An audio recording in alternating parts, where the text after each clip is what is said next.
Hey guys, I'm back with a new video. In this episode, I'm gonna walk you through the steps on how you can withdraw on Exness. So to withdraw funds or asset on Exness, you have to make sure to watch this video till the end. Now, first of all, what you'll have to do is you need to go ahead and log in into your Exness account. Make sure that you're connected to an internet service. So basically, it's a very simple process to withdraw amounts of funds from your Exness app that you have already linked a bank account or you have the recipient details. So then to withdraw, you just tap on the withdraw button from the home page itself, and that's going to take you to this page. So here you'll be able to see all sort of payment methods available. So you need to select where you actually want to withdraw. So let me say I'm going to go with the Binance Pay.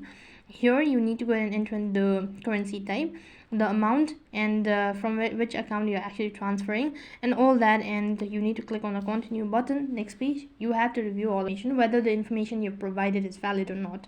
If you're sure about it, just enter in your passcode and then confirm the transaction, and within 2 to 3 business days later you'll be notified that you've successfully withdraw funds from Exness. So that's basically how you can withdraw amount of funds from Exness. That is all for this video. I hope the video was helpful. Make sure to like, share and subscribe to our channel. Thank you for watching. See you in the next video.